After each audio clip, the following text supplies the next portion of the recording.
I wasn't willing to kill someone else, but I was willing to die. And in that, I fasted for 3 days, and I took 2 hits of LSD. And at that point, as a federal fugitive, I was being hunted by different federal and state agencies. I was paranoid. I was living in a cabin that had no electricity and no plumbing, and yet a plumber showed up to our door one day to try to get in. We didn't let him in. A telephone truck was parked in our gulch in the mountains, and even there was no telephone lines. So it was a dangerous situation. And taking LSD under those circumstances, I became very paranoid. I thought, well, I'm going to die here. I'm going to die tonight. They're going to come and get me. They're going to know I'm tripping, and they're going to come and kill me. And Che Guevara had just been killed, and I identified with him at that point. I had the same kind of beard and hair. And so I thought, okay, if I'm going to die, I'll make good use of it. And I thought I will die. If there's a God, and I don't know if there's a God or not, I have to let God know what's happening down here, because if there was a God, God would not let this happen. And I experienced my death. And in experiencing my death, I left my body. I woke up in what I called outer space. I was suddenly alive and free as formless, intelligent consciousness. And that realization has never left from that moment to this. I knew if everybody realized this, it would end. The madness on earth would end if everyone just woke up and realized you are intelligent, immortal consciousness, and you can live your life that way. And then the ignorance and the greed that's destroying our world would stop quite naturally. But I didn't know how to pass it on. I tried different ways. I thought, well, but you'd have to be a federal fugitive under enormous stress and fast for 3 days, but that was impossible. So I had to find someone more awake than I was that could transmit it to me and that I could learn how to pass it on. And so I went off on a spiritual search, and it took me 18 years to find my true teacher, my beloved teacher. And when I walked in his door, I knocked on a door, and the man says, he's waiting. Yes, he's expecting you. Come in. And I came in, and I went up into his little bedroom, and I sat on his bed with him, and I looked in his eyes. He says, why are you here? I said, I'm ready to finally wake up. And I knew I was looking at my own self. I knew everything I knew was true was true. It didn't need LSD. It didn't need anything else. Here was the living truth in form, looking back at me, loving me, completely open and intelligent and silent. And that was it. That was over. And then I knew I was home. And from that moment to this, I am at his feet. I am in total gratitude. And my life is spent in passing on the transmission that he so freely gave to me. So I'm just some stranger who walked in the door.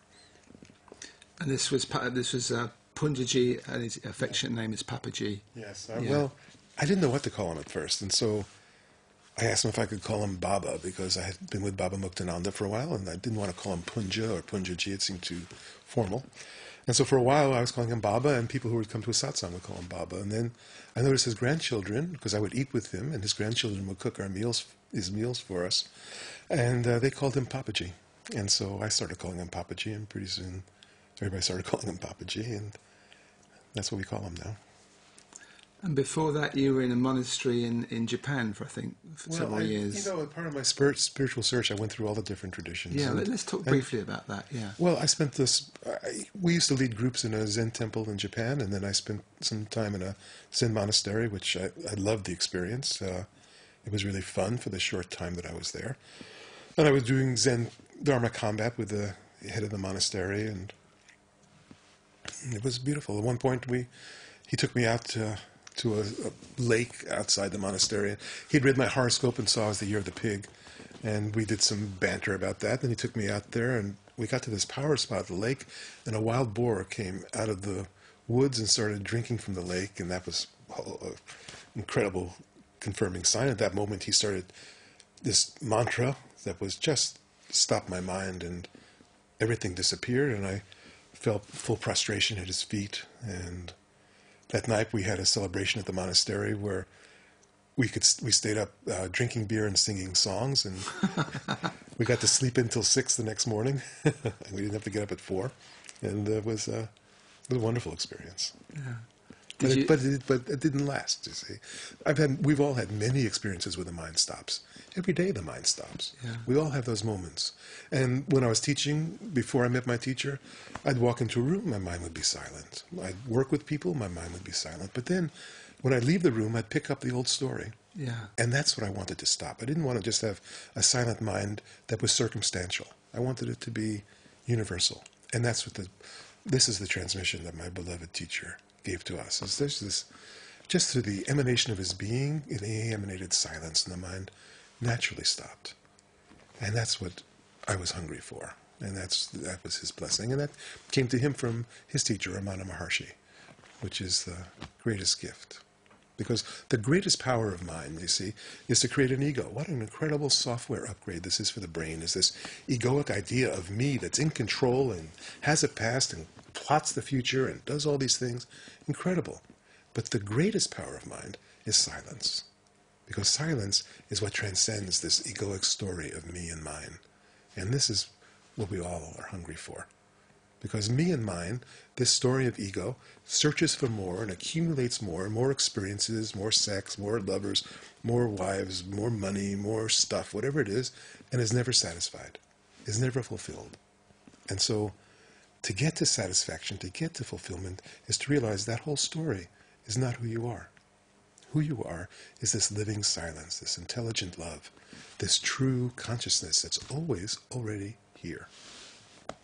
So this was something that you felt when you met Papaji, this became permanent. You'd had tastes before, Yes. and then something happened with him with a transmission. But it wasn't really a transmission, was it, in a way? It was because, when, as you were saying, when you looked at him in his eyes, it was like looking at yourself. I was not like it.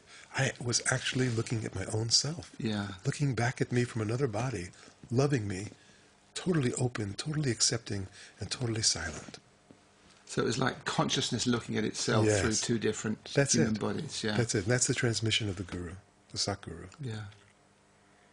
Do people still need gurus now, teachers now? How is it for the ordinary person now? Do you feel they have to go through the stages that you went through and doing all this? Ultimately, you have to find a power larger than your own egoic mind that you can surrender to. Okay, let me just think. So it's a power larger than your own egoic mind that you can surrender to. Surrender to this. Yes.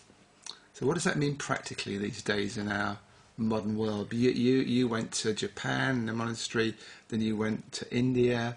Most people, they have jobs and kids and the normal things one has in a human life. What does that mean to them practically? Do they have to leave all that?